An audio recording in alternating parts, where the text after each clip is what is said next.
Part 5. Maayos na ba ang pakiramdam mo, Nerissa? Napalingon ako kay Ate Marge, may bitbit itong labahin. Mga kurtina na tinanggal ko kanina. Ngumiti naman ako sa kanya. 0-0 naman ate, mas malakas na kisa sa kalabaw ngayon. Itinaas ko pa ang braso at ipinakita sa kanya. Napailing naman ito, at napangiwi ako sa sunod niyang sinabi. Siguraduhin mo lang. Baka mamaya hindi ka na naman makabangon sa sobrang sakit ng katawan mo. Kinailangan pang tawagan ni Sir Hayes ang personal doctor niya, dahil bigla kang inapoy ng lagnat. Hehe, hindi na po mangyayari yun, promise. Sagot ko at tinalikuran na siya para maitago ang pag-init ng mukha ko. Naalala ko tuloy kung bakit nangyari yun. Matapos ang ginawa sa akin ni Hayes, naiwan na ako sa kwarto niya, hindi ko alam kung saan siya nagpunta. Pinilit kong bumangon kahit pa ang sakit ng katawan ko, naghagilap ako ng masusuot at hindi ko mahanap ang hinubad ko kagabi. Patayo na ako nang maramdaman ang sakit sa gitna ko. Napaigik ako at napaupo ulit sa kama. Sa sobrang sakit parang gusto ko ulit na umiyak, para din akong lalagnitan sa sakit ng katawan ko. Hayes! Sinubukan ko siyang tawagin pero walang may sumagot. Hindi ako pwedeng maabutan dito ng liwanag at baka makita pa ako ng mga kasamahan ko dito. Sinuot ko ang nahagilap niyang damit sa gilid ng kama. Sobrang gulo ng kama na parang dinaanan ng bagyo. Namula ako nang maalala kung ilang ulit niya akong inangkin ng paulit-ulit na hindi ko mabilang. At ito na ang resulta ngayon. Sobrang sakit ng katawan ko, mas masakit ang nasa gitna ko. Feeling ko ay namamaga na to ngayon, nagpaubaya ako sa kanya, nakatulog na ako at lahat dahil sa pagod. Pero nagigising din sa mga haplos niya, at namamalayan ko na lang na nasa loob ko na ulit siya. 2 araw din akong nagkasakit dahil sa sakit ng katawan. Hindi ko alam ang nangyari sumunod, nang bumalik ako sa kwarto at malinisan ang katawan ko ay nahiga na ako noon. Hanggang sa nagising na lang ako nang may ducator na sa kwarto ko. Ang sabi ni Nailara at Ate Marge ay hindi daw nila ako magising at sobrang taas ng lagnat ko. Sa panik nila, tinawagan nila si Hayes, ito daw ang nagpapunta ng doktor para masuri ako. Ang sabi lang daw ng doktor sa kanila ay kailangan ko lang ng pahinga at magiging maayos na ako. At ngayon nga ay maayos na ang pakiramdam ko, lako ba araruhin, hindi ka ba magkakasakit? At take note, first time ko kaya. May kunting kirot pa akong nararamdaman sa gitna ko, pero kaya ko naman na siyang tisin. Hindi katulad noon na pati ang pag-ihi ay naiiyak pa ako. Paulit-ulit kong minumura sa isip si Hasenon, hindi na din siya nagpapakita sa akin, ang sabi ni Nailara ay busy daw ito sa pagtulong sa pinsan nito. Tinanong ko pa kung sinong pinsan, at nalaman kong si Aaron. At nakapag-asawa na pala ito, at ngayon daw ay may problema. Gustuhin ko man na magtanong pa, hindi ko na ginawa. Baka magtaka na sila. Napasigaw ako sa kalabog ng biglang bumukas ang pinto sa kwarto ko. Nanlalaki ang matang napatingin ako sa pasuray-suray na si Hayes. Lasing ito at nakangising nakatingin na sakin ngayon. Napaupo na ako sa kama, lumapit ito sakin at dumukwang sa mukha ko. Are you still sore? Ang kamay nito ay nasa biwang ko na. Hayes, naiharang ko ang kamay ko sa pagitan namin. Nakiliti ako nang kagatin niya ang tainga ko, napasandal na ko sa sandalan ng kama. Pamatong na din siya sakin at naglalakbay na ang mga kamay. Hayes, lasing ka, pidgel ko sa kanya, pero kinuha lang nito ang kamay ko. Humahalik na siya ngayon sa mukha ko hanggang sa labi ko. Kinagat niya ang ibabang labi ko, napasinghap ako at ginawa niya yung pagkakataon para makapasok ang dila niya. Gusto kong tumutol pero sa tuwing naiisip ang nangyari sa kanya, ang ginawa ng Tatay Ronaldo ko. Napahinto na ako at hinayaan na lang siyang gawin ang gusto niyang gawin. Sinimulan na niyang haborin ang mga damit sa katawan niya, nahirapan pa siyang haborin ang pantalon niya, ako na ang naghubad at ginamit ang paa ko para maitulak ito pababa. Ang akala ko ay huhuberan niya din ako, pero hindi nangyari yun. Itinaas niya lang ang suot kong duster na pantulog hanggang sa dibdib ko, napasinghap ako sa sunod niyang ginawa. Pinunit niya lang naman ang panty ko. Napangisi siya dumukwang sa labi ko. Tuldok. Napapakapit na lang ako sa cover kama sa sobrang bilis niyang umulos. Labas, pasok, sagad. Feeling ko ang dumi-dumi ko na. Matapues niya akong pagsawaan ay basta na lang niya akong iniwan. Tumulo ang luha ko, naiwan akong umiiyak, ganito na lang ba talaga? Matapos siyang makaraos, basta niya na lang akong iiwan na parang basura. Parang hindi na ako naiiba sa mga beerang babae. Mali, nandito nga pala ako para mga bayad, pag-aari niya pala ako. Tumayo na ako, nagpunta sa banyo para maglinis ng katawan. Lang ulit niya akong inangkin ngayon. Medyo masakit din ang gitna ko. Pero hindi na kasing sakit noong una. Pinahid ko ang luhang naglandas sa pisngi ko. Gusto ko siyang kamuhian, sa pambababoy niya sakin. Mabilis na lumipas ang araw at palaging ganun ang tagpo namin ni Hayes. Gabi-gabi niya akong pinupuntahan sa kwarto ko, at hindi ko na kaya. Kahit ang mga nalinis ko na ay pinapalinis niya ulit sakin. Polala ng polala ang mga nangyayari. Hindi ko na kaya, miss ko na rin ang mangga kapatid ko. Gusto ko silang makita, kahit ang marinig lang ang boses nila. Minsan kong kanosap si Hayes na kung pwede akong dumalaw man lang sa bahay para makita ang mga kapatid ko. Hindi siya pumayag at nag-alit lang, simula noon hindi na kami nagkakausap ng maayos. Palaging sa kama ang bagsak namin pareho, at mukhang napapansin na rin nila na Lara ang nangyari sakin. Hindi lang sila nagsasalita sa takot kay Hayes. Nagulat pa ako isang araw nang lapitan ako ni Lara. At tinanong kung saan galing ang pasa ko sa braso, naubusan na kasi ako ng long sleeve na damit. Ang pinamili ni Lara sa labas at ang ibinigay niya sakin na hindi na nagkasya sa kanya. Tinakpan ko na lang ang brasong may pasa. Wala po ta Lara, ayos lang po ako. Nabangga lang ako habang naglinis. Napailing naman ito. Magtapat ka nga Nerissa, sinasaktan ka ba ni Hayes? Agad naman akong napailing-iling. Hindi po, nabangga lang po talaga ta. Katwiran ko, minsan kasi nagiging pisikal na si Hayes. Lalo na kapag hindi ko sinusunod ang gusto niya, at mas lalo kong lasing siya. Gusto mo bang umalis na dito, tutulungan kita. May nabuhay na pag-asa sakin sa sinabi ni Lara, napalunok ako at napatayo. Oo, gusto ko nang umalis dito at makasama ang mga kapatid ko, naluluha ko siyang tiningnan. Parang gusto kong magsumbong, pero baka madamay lang siya.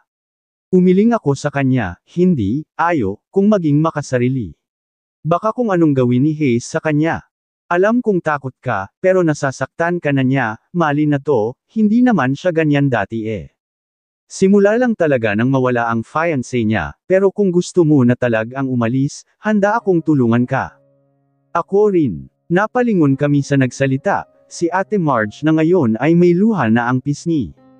Narinig niya siguro ang usapan namin, at alam kong napapansin na rin nila, ngayong lang talaga sila nagkaroon ng lakas ng loob na lumapit sakin. Naging mailap kasi ako sa kanila, hindi ko alam pero nitong mga nakaraang araw ay gusto ko na lang mapag-isa at matapos ang pinapagawa sakin ni Hayes. Ate Mar, alam namin, pasensya ka na at wala kaming magawa.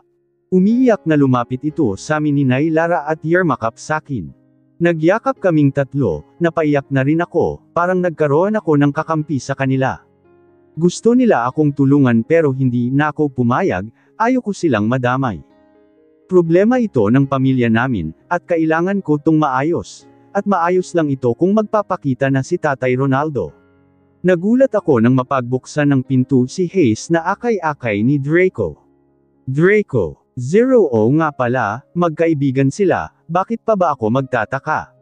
Ngayon lang kasi kami nagkita, hindi ko pa siya nakikita simula nang makarating ako dito sa bahay ni Hayes, ngumisi lang si Draco sakin at nagpatuloy na ito papasok, ibinagsak niya si Hayes sa sopa, napahiga ang huli at hinarap naman ako ni Draco. Finally, nagkita na rin tayo. Last time I saw you, you're sleeping ang sabi niya you pass out on him. Nakangising saad nito at minuso ang lalaking nakahiga ngayon sa sopa. Naalala ko naman ang sinabi niyang nag-pass out ako.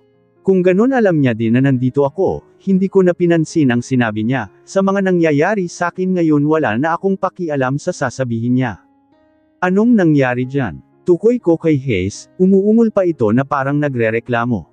It's your father? I mean your stepfather? Naiinip na siya. Matagal-tagal ka na dito pero hanggang ngayon hindi pa rin ito nagpapakita. Nilang nitong sagot. How about you? Are you okay here? Napatingin ako sa kanya, nakatingin siya sa akin na parang binabantayan ang sagot ko. Kung sasabihin ko ba na ayos lang ako, maniniwala ka. Umiling ito bilang sagot. Napabuntong hinga, bago tinapunan ng tingin ang kaibigan.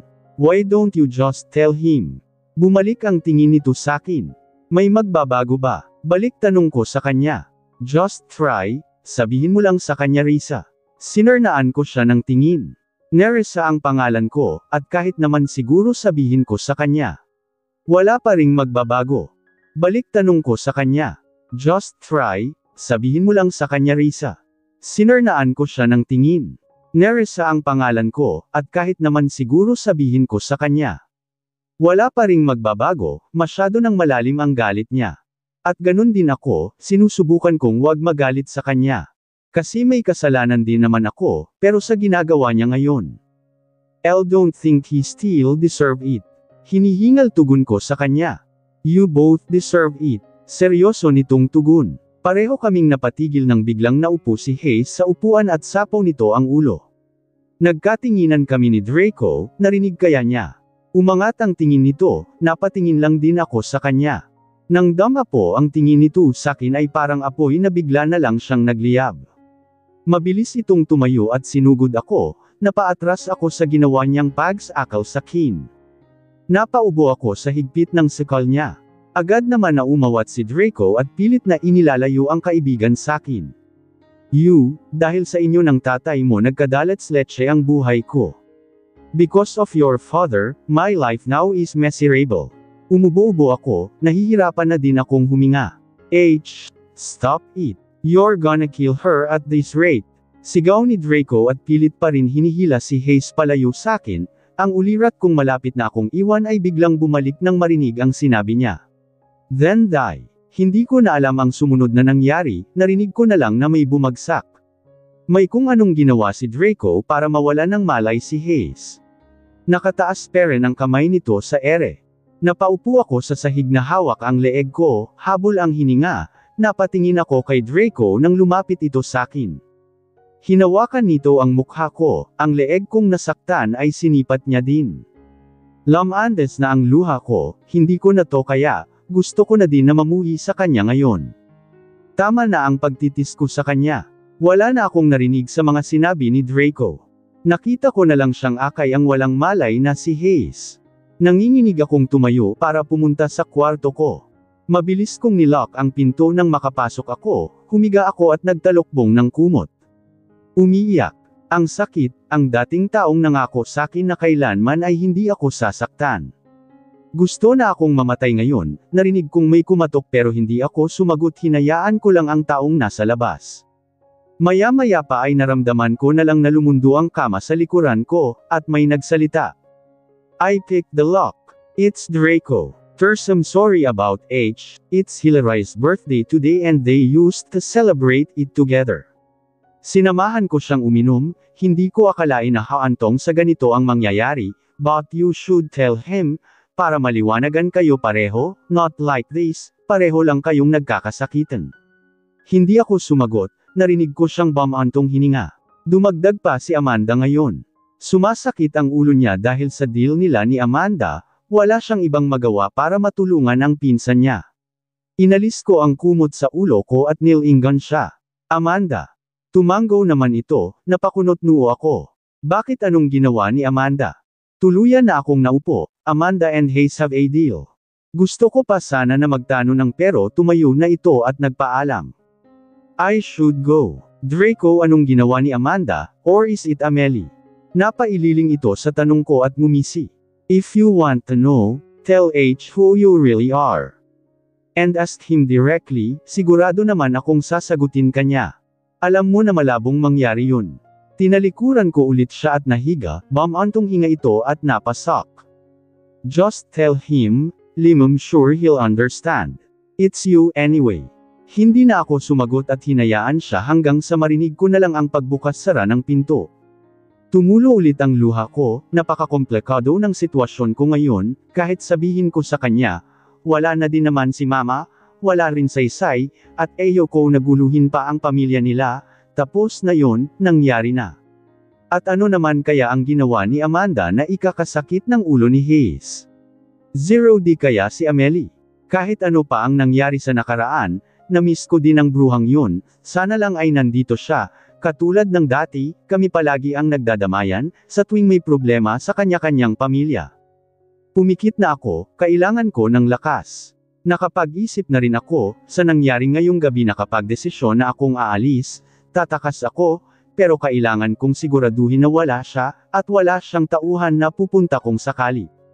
Kakausapin ko na lang sila Nailara na sumama sa akin para hindi sila madamay sa galit ni Hayes. Sana lang ay magtagumpay ako. Nailara, magandang umaga po sa inyo, Ate Marge. Bungad ko sa kanila ng maabyutan na naghahanda sila ng pagkain. Nakangiti naman silang bumati din sa akin.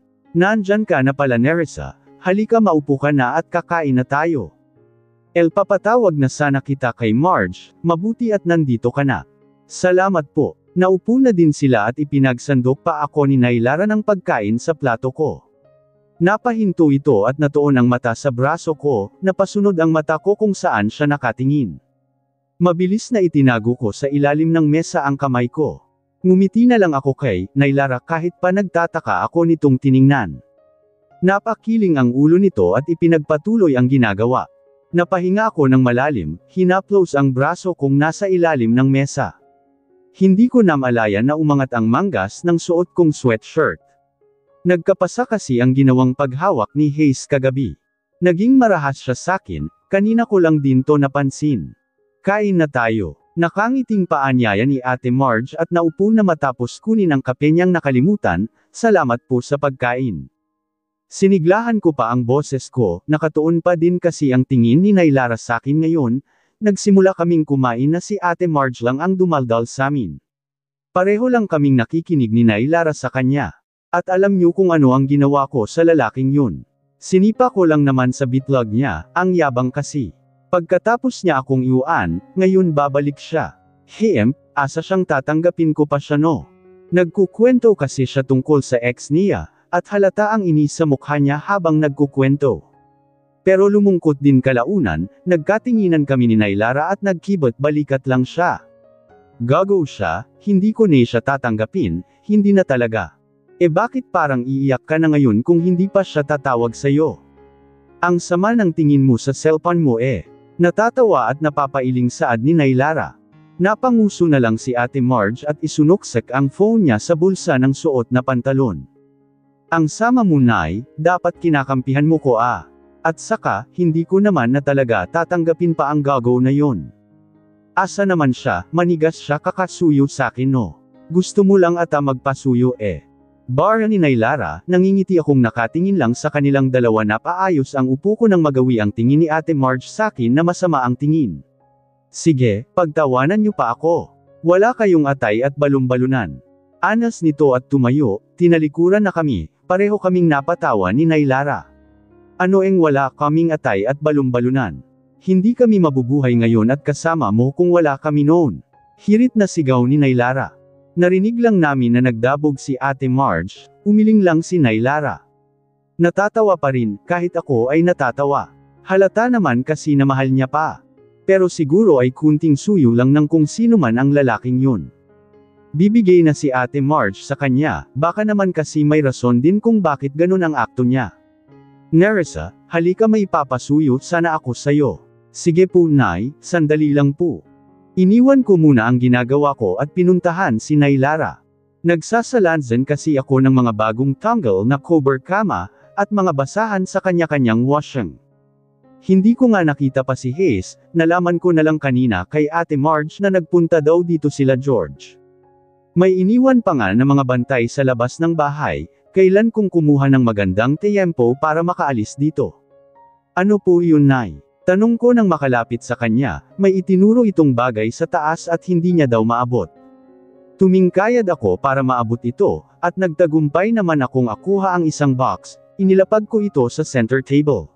Salamat Nerissa, napakabait mo talagang bata, kaya hindi ko lubos maisip kung anong kasalanan ang nagawa mo kay Hayes at kailangan ka pa niyang tretuhin ng ganyan. Napatingin ako kay Nailara na bakas ang pagtataka. Napabuntong hinga pa ito, ngumiti na lang ako ng malaungkot. Hindi ko naman pwedeng sabihin sa kanya ang totoo, at baka sabihin lang nito na sinisiraan ko ang lalaki. Siya ba ang may gawa niyan? Ininguso pa niya ang braso ko. Hindi ko pala naibaba na, itinaas ko kasi ang manggas ng suot ko para hindi mabasa kanina. Hindi ko na ito tingpan pa, hinaplos ko ang braso ko at napatitig sa mukha ni Nailara na nag-aalala. Kung siya nga ang may gawa niyan, kailangan mo nang umalis dito. Mali na ang ginagawa ng bata na yun, at kapag nakarating to sa mama niya, sigurado na malalagot siya, at baka makaalis ka rin dito. Napahawak ako sa kamay ni Nailara at napailing. Hindi pwedeng malaman ng mama niya na nandito ako. Oo, gusto kong umalis dito, pero ang malaman ng mama niya nandito ako. Hindi ko pa kaya na makaharap sila. Huwag na Nay, ayos lang po ako. Saka, mawawala din naman po ito. Huwag niyo na pong ipaalam sa mga magulang niya. Ayoko na makaabala pa. Sigurado ka, isang tawag ko lang pupunta na ang mama niya dito. At tiyak na makakauwi ka na sa inyo. Nabuhayan ako ng loob nang marinig na makakauwi ako sa amin, pero kung ang mama ni Hayes ang gagawa noon, may posibilidad na magkita kami. Kahit hindi ko alam kung kilala pa nila ako, kung kahit nga ang anak nila ay nakalimot na. Ayos lang po talaga, huwag na po kayong mag-alala. Ayaw mo ba na umuwi na sa inyo dalawa? Nakakunot ang noong tanong niya, tumango naman ako. Gusto po syempre, pero hindi po muna siguro ngayon. Gusto mo ba na tulungan kitang makaalis dito? Ayoko lang na makikita na may sinasakta na babae si Hayes. Mabait naman ang batang yun, ang kaso nga lang ay nawala ang babaeng minamahal niya. Mula noong naging ganyan na siya, na kung minsan ay hindi na din nasasaway ng mga magulang niya. Ngumiti ako sa suggestion ni Nailara, pero nalungkot din sa sinabi nitong kahit ang mga magulang ni Hayes ay nahihirapan din sa kanya. Malaki nga siguro ang naging epekto ng nangyay sa kanya. Napakagatlabi ako, nakatingin si Nailara sa akin ngayon at naghihintay ng sagot ko. Ano Nerissa, itatakas kita dito, baka bukas maagang umalis si Hayes at busy din kasi yun sa pinsan niya ngayon. Pagkakataon mo na to, hindi ka niya mapipigilan, basta kailangan lang na mabilis ang kilos natin at makauwi ka sa inyo ng ligtas. Nabuhayan ako ng loob, sa wakas makakauwi na din ako. Sige po Nay, salamat. Tinapik nito ang balikat ko at umiling. Huwag ka munang magpaalamat sakin, saka na kapag nakaalis ka na, ako na ang bahala sa'yo bukas. Sige na, bumalik ka na muna sa trabaho mo, mamaya pa ang uwi no ni Marge sigurado na magpapabeb pa yun doon sa nobyo niya. Pareho kaming natawa ni Nailara, wala kasi si Ate Marge at nagpaalam ito kanina na kikitain ang lalaking kanina lang ay nirereklamo niya. Bumalik na ako sa paglalaba, napahinga akong malalim. Sana nga ay magang umalis si Hayes bukas, ang problema lang namin ay ang bantay sa labas. Bahala na bukas, may alam naman daw si Nailara na ibang daan maliban sa harap kung saan may nagbabantay. Hindi daw uuwi si Hayes, yun ang sabi ni Nailara, nag-text daw ito sa kanya at bukas pa ng hapon ang balik. Ito na ang pagkakataon na hinihintay namin, si Nailara na daw ang bahala sa mga bantay bukas. Gusto pa daw niyang sabihin kay Ate Marge, pero mas mabuti nang kami lang muna ang nakakaalam, saka na lang daw niya sasabihin kapag nakaalis na ako. Hindi ako makatulog, kinakabahan ako sa mangyayari bukas. Kailangan kong lakasan ang loob ko, miss ko na ang mga kapatid ko at gusto ko na silang makita. Siguro ay pagkarating ko sa bahay, aalis agad kami at tutuloy sa probinsya na dapat ay pupuntayan namin noon. Saka ko nasasabihin kay Hayes, masidong magulo ang sitwasyon namin ngayon. Kung sasabihin ko man sa kanya, baka hindi lang siya maniwala. Anak ako ng taong nagtraidor sa kanila, yun ang pagkakakilala niya sa akin. Isang anak ng traidor, ang dahilan kung bakit wala na ngayon ang pinakamamahal daw nitong si Hillary. Napahawak ako sa dibdib, nakaramdam ng sobrang kaba. Nandito kami ngayon ni Nailara sa likod bahay daw. Wala daw nagbabantay dito, wala din ang nagbabantay sa harap ng bahay. Pinagmeryenda niya muna ang mga ito sa garden. Si Ate Marge naman ang lookout namin, naguguluhan man ay sinunod niya na lang ang sinabi ni Nailara sa kanya na magbantay na walang aalis na mga tauhan ni Hayes hanggang hindi siya nakakabalik sa garden. Halika na, bilisan natin. Pagkalabas natin ng gate na to, maglakad ka hanggang sa labasan. May masasakyan ka na dun, basta mag-ingat ka lang sa mga bantay, ito ang pera pamasahe mo. Mag-iingat ka Nerissa, at sana sa susunod na magkita tayo ay nasa maayos na kayo ng mga kapatid mo. Bilin nito at tinanggap ko naman ang perang inabot niya. Salamat po Nay, maraming salamat po talaga, napakabuti niyo sakin. Tugon ko at niyakap siya, naghiwalay kami ng yakap at iginiya niya na akong lumabas. Nasa gate na kami at nakita kong wala ngang katao-tao dito. Mag-iingat ka. Tumango ako sa sinabi ni Nailara. Lumingon-lingon pa ako at huling sulyap sa nakangiting si Nailara na tumatango. Kumaway ako at nagsimula ng maglakad. Ang dala ko lang ay ang isang paper bag na may lamang sandwiches at isang bote ng tubig. Pinabaunan ako ni Nailara, para kung sakali daw nagutuman ako sa daan. Binilisan ko na ang lakad ko, napalingon pa ako sa pinanggalingan ko. Nandun pa din si Nailara na nakatanaw sakin, kumaway ako at naglakad na ulit. May dad ang sasakyan, nakaramdam ako ng tuwa nang makita ito. May kikisakay ako hanggang labasan, baka kasi makita pa ako ni Hayes na naglalakad dito. Kahit na alam kong mamaya pa ang balik niya sa hapon. Hindi ko pa rin maiwasan na kabahan, na baka mamaya ay bigla siyang sumulpat na lang at mahuli ako. Itinaas ko ang kamay ko at nakangiting pumapara sa sasakyan na paparating. Napatalon pa ako sa saya nang makitang bumagal ang takbo nito. Hanggang sa huminto ito sa mismong harapan ko, nakangiti ako nang bumukas ang bintana sa passenger seat. Pero agad din na nabura ang ngiti ko. Nanlamig ako at nabitawan ang hawak na paper bag.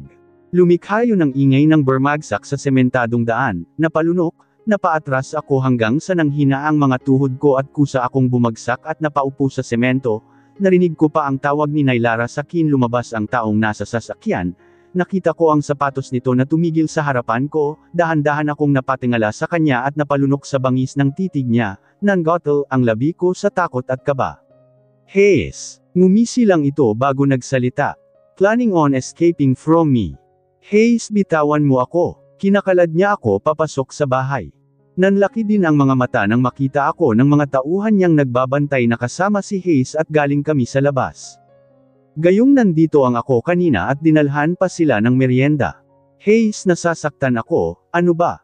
Parang wala siyang naririnig at patuloy lang sa paghila sakin sa kung saan. Sumisigaw din si Nailara na hawak ng isa pa niyang tauhan. Matapos ang kaninang tagpo, mabilis niyang hineklit ang braso ko para makatayo at pinilit na makasakay sa sasakyan. Wala akong nagawa at sumakay na lang, pati si Nailara ay dinaanan pa ng isang tauhan niya. Doon na sila dumaan sa nilabasan ko kanina at kami na lang ni Hayes at ng isa pa niyang tauhan ang sakay ng kotse. Bumaba kami sa kung saan at nalaman kong basement ito. Tago ang lugar at ngayon lang ako nakarating dito. Hindi ko alam na may ganito palang lugar dito, sa tagal ng pamamalagi ko dito hindi man lang ako nagawi sa lugar na ta. Ngayon lang, marahas na sinipa niya ang pinto at agad naman na bumukas yun sa lakas ng sipa niya. Hinayla niya ako papasok at biglang binitawan, napahawak ako sa braso kong hila-hila niya kanina, ang sakit, at siguradong magpapasa na naman ito. Nakatingin ito sa akin na walang bakas ng emosyon sa mukha, matigas ang anyo, at parang kakain ng tao sa titig nito ngayon. Do you really think you can escape from me? At nagawa mo pang kutsyabahin si Manang Lara para tulungan kang tumakas. Ano sa tingin mo ang gagawin ko sa kanya sa pagtulong sa'yo? Napamulagat ako sa sinabi niya. Huwag Hayes, please. Nagmamakaawa ako na lang, ako ang humingi ng tulong sa kanya, wala siyang kinalaman dito. Ako na lang, wag mo na siyang idamay dito. Napalunod na ako at umiyak, tumangala ako sa kanya. Hindi ko alam kung guni-guni ko lang yun o ano, may kung anong emosyon ang dumaan sa kanyang mata, pero agad din yung nawala. Good. Hindi ko alam kung anong ginawa mo at napasunod mo siya sa'yo. But I will make sure, you will suffer the consequence of trying to escape from me. You stay here, until I say so. Hindi ka lalabas, at wala kang kakausapin sa kahit na sinong tao sa bahay ko, naintindihan mo. Zero oo, naiintindihan ko. Nakatungong sagot ko, napahikbi na rin. Tinakpan ko ang bibig ko para hindi niya marinig. Hayes, what? Tandang pananong panipit. Napatalon ang katawan ko sa lakas ng bulyo niya. Napatingin ako sa kanya, napahilar nose naman siya ng mukha. Lalakasan ko na ang loob ko, kung hindi man siya papayag basta nasubukan ko. Napalunok ako, nakatingin na din siya sa akin ngayon at nakakunot ang noo, puwede ko bang makita ang mga makapatid ko? Kahit sandali lang, gusto ko lang malaman kung ayos lang sila, nakikiusap ako. Napaiyak na akong nakiusap sa kanya. Tumitig ito sakin, pagkatapos ay biglang tumalikod. Hayes please, kahit sa malayo lang, hindi na ako tatakas. Gusto ko lang talaga silang makita, please. Napahagulhol na ako, ngayon lang nalayo sakin ang mga kapatid ko ng ganito katagal. Hindi ko na alam kung anong nangyayari sa kanila ngayon. Kung kumakain ba sila ng maayos, kung natutulog ba sila ng maayos. Kung nakapasok na ba sila sa school, hindi ko pa sila nabibilan ng mga gamit. Sana nasa maayos lang sila. You just try to escape from me. How could I trust your words? Humarap na pala ito sakin, wala pa rin emosyon sa mukha. Hindi na, naputol ang sasabihin kung hindi naman ako tatakas na, nang mag-ring ang kanyang cellphone. Nagtagis ang bagang niyang nakatingin sakin at hinugot sa bulsa ng pantalon niya ang tumutunog na telepono. What? Bulyo niya sa kabilang linya, pero nakatutok pa rin ang tingin sakin. Gusto ko nang sabihin sa kanya, pero hindi maalis ang takot sakin na baka mas lalo niya akong kamuhian. Mas lalo siyang magalit, at baka tuluyan na niya akong ayaw na makita pa. Bakit ba napakakomplikado ng buhay ko? Kailan ba nagsimula ang lahat? Siguro mula noong pumayag ako sa isang pakiusap ng isa sa mga kaibigan ko noon. Kung hindi kami umalis ni Mama noon, baka hindi ako nakalimutan ni Hayes, pero hindi ko rin makikilala ang mga kapatid ko ngayon, siguro ay hindi ko mararanasan ang galit niya. I'll be there. Tinapos na nito ang tawag at ibinalik sa bulsa ang cellphone. I'll give you what you want, but first stay in here and think about what you just did. Dahil kung mangyayari pa na tatakas ka ulit, hindi lang dito sa basement ng bahay ko ang kalalagyan mo, you understood. Napalunok ako at mabilis na tumangutango, promise. Tutuperin mo ang sinabi mo kapag nanatili ako dito ngayon. Napakunot ang noo niya sakin, sabihin mo Hayes, mangako ka, alarm kung hindi ka bumabali ng pangako. Maliban nga lang ngayon, sa ginagawa mo sakin. Pero alam ko, tumutupad ka sa pangako. Why do I have to promise you? Para alam ko na tutupad ka. Na hindi mo lang ito ginagawa ngayon para mapanatag ang loob ko, nagtadyas ang bagang nito at gumalaw-galaw.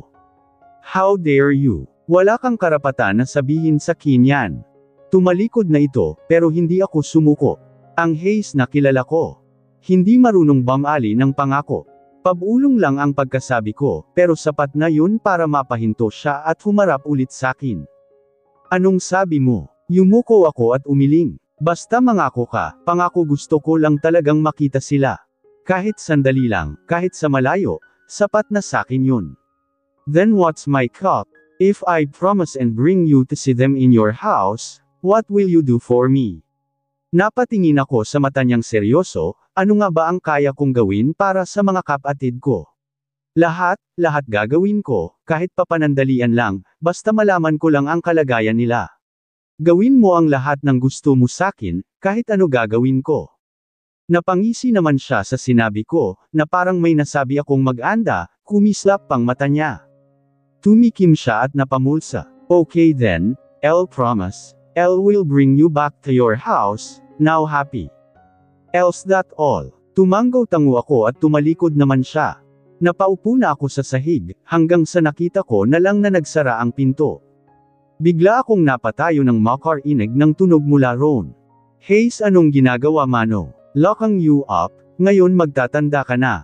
Kinalampag ko ang pinto at pinahit ng pihit ang seradure, pero nakalock nga ito. Napadaos-daos ako sa pinto, napatingin sa paligid, malinis naman tingnan, may mahihigaan din kong sopa. Maliban dun wala na, nakaramdam ako ng gutom nang maalala na hindi pa pala ako kumakain. Hindi ko alam kung hanggang kailan ako balak na ikulong dito ni Hayes. Pero sana, wag naman sanang matagal. Napabalikwas ako nang bangon sa sopang kinahihigaan ng makarinig na kalusko sa labas ng pinto. Bumalik na kaya si Hayes, palalabasin na kaya niya ako. Hindi ko na alam kung gaano na ako katagal dito. Mahapdi na din ang tiyan kung puro tubig ang laman. Nakakatulog ako at nagigising na lang.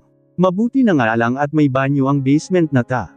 At dahil sa kadespereduhan na maibsan ang uhaw ko, sa sink na rin ako sa banyo uminom, para akong mababaliw, hindi ko alam kung ilang oras o araw na ako dito. Napahinga akong malalim nang bumukas nga ang pinto at iniluwa doon si Nailara. Napangiti akong nang makita siya, nagulat pa siya nang makita ako, dumiretso siyang pumasok. Napagilid ako nang diretso siyang naglakad at inilapag ang dalang tray ng pagkain sa malit na mesa. Pagkatapos ay agad na humarap ito sakin, yinakap niya ako. Patawarin mo ako Nerissa, hindi ko alam na babablik ng ganun kaga si Hayes. Patawarin mo ako, wala akong magawa. Hindi po Nay, ayos lang po ako. Huwag po kayong mag-alala, wala naman pong ginawa si Hayes sakin. Maliban na lang dito sa pagkulong niya sakin dito sa basement ng ilang araw. Nagkibit balikat ako at napakunot ang noo niya, lang araw. Maggagabi pa lang simula kaninang umaga na dalhin ka dito Hayes. Nanlaki ang mata ko sa sinabi niya, ganun, pero bakit parang ilang araw na ang nagdaan para sakin? Ganun po ba? Nahihiyang saad ko, napailing naman ito at iginiya niya akong maupo. Maupo ka na, huwag kang mag-alala wala ang bantay ngayon dyan sa labas, ewan ko lang kung saan dinala ni Draco. Napatingin ako sa kanya nang banggitin niya si Draco. Nandito po si Draco. Napatango naman ito at inabot na sakin ang plato na may pagkain. Kumain ka na, lalabas din ako mamaya, baka bumalik na din yung bantay at makaramdam. Salamat po Nay. Tumanggo lang ito, sinimulan ko na din na kumain. Napapikit pa ako ng malasahan ang adobo. Pakiramdam ko ilang araw akong hindi nakakain, yun pala wala pa akong isang araw dito. Pero paano kaya nalaman ni Draco na nandito ako, wala din si Hayes dito. Kaya wala siyang dahilan para pumunta dito sa bahay. Napatingin ako kay Nailara na busy sa cellphone niya, mukhang may ka-text ito. Hindi kaya. Matapos kumain ay umalis na din si Nailara. Nagdala din siya ng malaking water bottle, mabuti, para hindi na ako ulit uminom doon sa sink, wala pa namang lasa. Bumalik ako sa pagka-cup zero sa sopa, na pabuntong hanggang Samandal. Nerissa, na-miss kita. Napangiti ako kay Ate Marge na mabilis na lumapit sakin.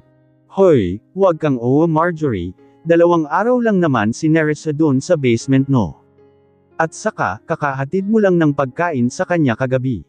Napatawa na lang kami ni Ate Marge. Hindi ko alam kung anong nangyari na nakalabas na ako, at oo, 2 araw lang ako doon sa basement.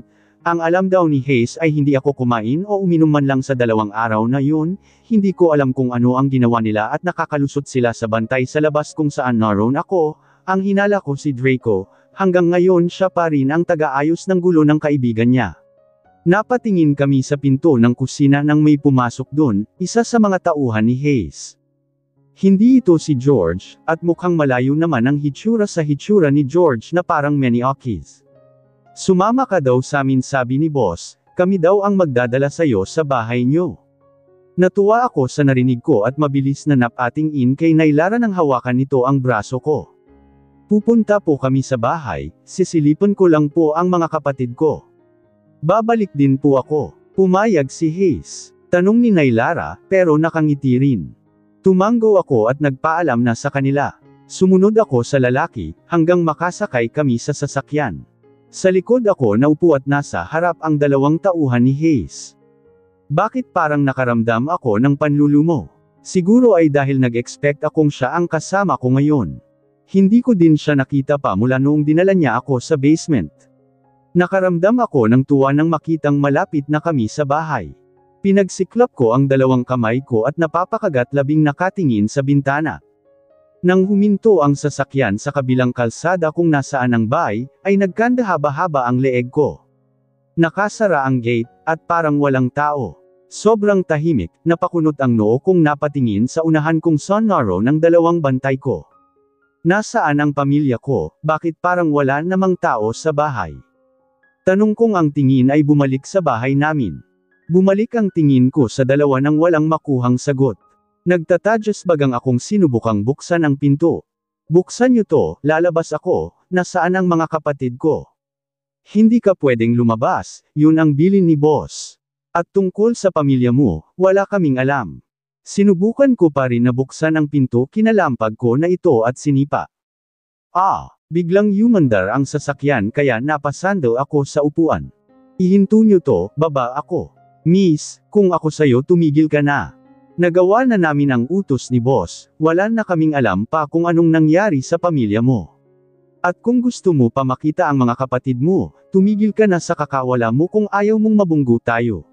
Napahinto ako sa sinabi niya at napasando, anong gagawin ko? Ang pinunta ko dito ay para makita ang mga kapatid ko, pero anong nangyari bakit wala sila sa batay? Nanlilisik ang matang tumingin ako sa labas. Siguradong may kinalaman dito si Hayes, hindi nga ba at gusto niya akong pahirapan?